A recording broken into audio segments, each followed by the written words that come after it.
ഇന്ന് നമുക്ക് ഒട്ടും തേങ്ങയില്ലാതൊരു ചമ്മന്തി അരച്ചാലോ? ഇഡ്ഡലിയുടെയും ദോശയുടെയും കൂടെ കഴിക്കാനിരുന്നാലുണ്ടല്ലോ, ഒന്നോ രണ്ടോ ഇഡ്ഡലി ദോശയൊക്കെ നമ്മൾ ചോദിച്ച് വാങ്ങിച്ച് കഴിക്കും.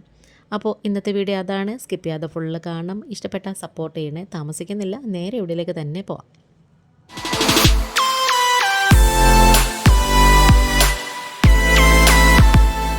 ചുവട് കട്ടിയുള്ളൊരു ചീനിച്ചട്ടി വെച്ച് കൊടുക്കാം. എന്നിട്ട് അതിലേക്ക് നമുക്ക് കുറച്ച് നല്ലെണ്ണ ഒഴിച്ചു കൊടുക്കാമേ. ഏകദേശം ഒരു ടീസ്പൂണൊക്കെ മതി. അതിലേക്ക് തൊലിയൊക്കെ കളഞ്ഞിട്ട് ഒരു 5-6 അല്ലി വെളുത്തുള്ളിയും ഒരു ചെറിയ കഷ്ണം ഒരു 1/2 ഇഞ്ചോ 1/4 ഇഞ്ചോ ഒക്കെ മതി കേട്ടോ.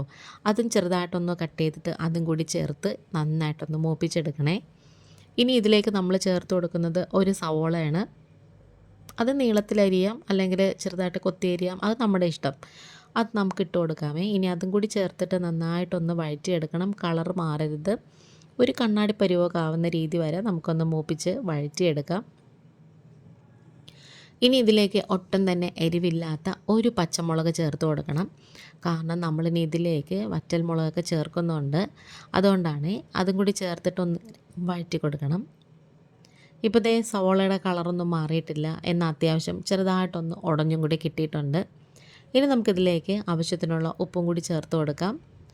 ഉപ്പ് ചേർക്കുമ്പം എന്തായാലും സവോളയൊക്കെ പെട്ടെന്ന് തന്നെ ഒന്ന് മൂപ്പിച്ച് കിട്ടുമല്ലോ.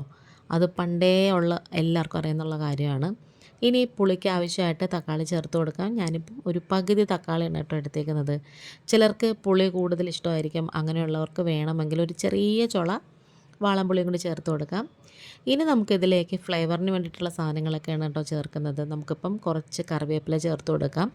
കറിവേപ്പില ഇല്ലാതെ എന്തായാലും ഒരു കറിയും നമുക്ക് വെക്കാൻ പറ്റത്തില്ല. അതിൻ്റെ ഒരു മണം എന്ന് പറയുന്നതും ഗുണം എന്ന് പറയുന്നതും ഒന്ന് വേറെ തന്നെ. ഇനി നമ്മളിതിലേക്ക് ചേർത്ത് കൊടുക്കുന്നത് മല്ലിയിലയാണ്. അതൊക്കെ കഴുകി വൃത്തിയാക്കിയിട്ട് രണ്ടായിട്ട് മുറിച്ചിട്ട് കൊടുക്കാം. അതുപോലെ തന്നെ പുതിനയിലയും ചേർത്ത് കൊടുക്കാം. മല്ലിയിലയും പുതിനയിലയും ഒരേ അളവിൽ തന്നെ എടുക്കണേ. എന്നാൽ കറിവേപ്പില അത്രത്തോളം എടുക്കേണ്ട ആവശ്യമില്ല.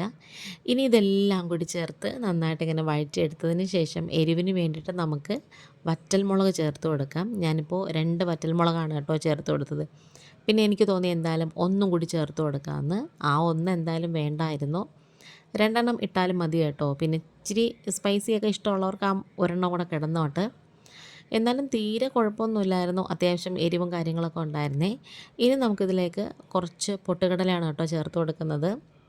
അത് ചമ്മന്തിക്ക് നല്ല കൊഴുപ്പ് കിട്ടാനും ഒരു പ്രത്യേക ടേസ്റ്റ് കിട്ടാനും നല്ലതാണ്. ഇനി ഇതെല്ലാം കൂടി ചേർത്ത് ഒന്നിങ്ങനെ വഴറ്റിയെടുക്കണം. അപ്പോൾ ഈ വീഡിയോ കണ്ടുകൊണ്ടിരിക്കുന്ന സമയത്ത് ചാനൽ ഇഷ്ടപ്പെടുകയാണെങ്കിൽ ഒന്ന് സബ്സ്ക്രൈബ് ചെയ്ത് സപ്പോർട്ട് ചെയ്യണേ. ഇനി ഇതെല്ലാം കൂടി തണുത്തതിന് ശേഷം മിക്സിയുടെ ജാറിലിട്ട് ഇതുപോലെ നന്നായിട്ട് ഇങ്ങനെ അരച്ചെടുക്കണം. ഇനിയിപ്പോൾ നമുക്ക് വേറെ ചീനിച്ചട്ടിയൊന്നും എടുക്കേണ്ട ആവശ്യമില്ല. ഇതിനകത്ത് തന്നെ നമുക്ക് താളിക്കുകയൊക്കെ ചെയ്യാം. ഈ ഒരു ചമ്മന്തിക്ക് നമുക്ക് ഒട്ടും തന്നെ തേങ്ങ വേണ്ട. അപ്പം എണ്ണയൊക്കെ നന്നായിട്ട് ചൂടായി വന്നപ്പോഴത്തേക്കും നമുക്ക് കടുകും കുറച്ച് ഉഴുന്നുപരിപ്പും ഇട്ട് കൊടുക്കാം. ഇനി ഇതിലേക്ക് ഒരു നുള്ള് ജീരകമാണ് ചേർത്ത് കൊടുക്കുന്നത്. പിന്നെ ഒരു നുള്ള് ഉലുവയും കൂടി ചേർത്ത് കൊടുത്തിട്ടുണ്ട്. ചമ്മന്തിക്ക് എന്തോ ജീരകം അല്ലെങ്കിൽ ഉലുവ എന്നൊക്കെ തോന്നും. അടിപൊളി ടേസ്റ്റാണ് കേട്ടോ. അപ്പോൾ ഞാനിപ്പോൾ ചേർത്ത് കൊടുത്ത ഉലുവയാണെന്നുള്ളത് കാണിച്ചു തന്നതാണ്. ഇനി നമുക്ക് വറ്റൽമുളകും കറിവേപ്പിലയും കൂടി ചേർത്ത് കൊടുക്കാം. ഇനി ഇതെല്ലാം കൂടി ചേർത്ത് നന്നായിട്ട് ഇങ്ങനെ ഒന്ന് ചെറിയൊരു തിള വരുമ്പോഴത്തേക്കും നമുക്കിതൊക്കെ വാങ്ങി വെക്കാമേ. ഈ ഒരു ചമ്മന്തിക്ക് വെളിച്ചെണ്ണയും ഓയിലും ഒന്നുമല്ല, നല്ലെണ്ണയാണ് കേട്ടോ ഏറ്റവും ബെസ്റ്റ് എന്ന് പറയുന്നത്. എന്നാൽ നമുക്കതിൻ്റെ ചൊവയോ അല്ലെങ്കിൽ വേറെ എന്തെങ്കിലും ടേസ്റ്റ് വ്യത്യാസം ഒന്നും തോന്നത്തില്ല. അടിപൊളി ടേസ്റ്റാണ് കേട്ടോ. വടയുടെയും ദോശയുടെയും ഇഡ്ഡലിയുടെയൊക്കെ കൂടെ ഇത് ബെസ്റ്റാണ്. അപ്പോൾ നമ്മുടെ വീഡിയോ വൈൻഡപ്പ് ചെയ്യാറായി. വീഡിയോ കണ്ട് സപ്പോർട്ട് ചെയ്യണം. വേറൊരു വീഡിയോ ആയിട്ട് വേഗം വരാം. ഇന്നിപ്പോൾ ഇത്രയേ ഉള്ളൂ. Thanks for watching.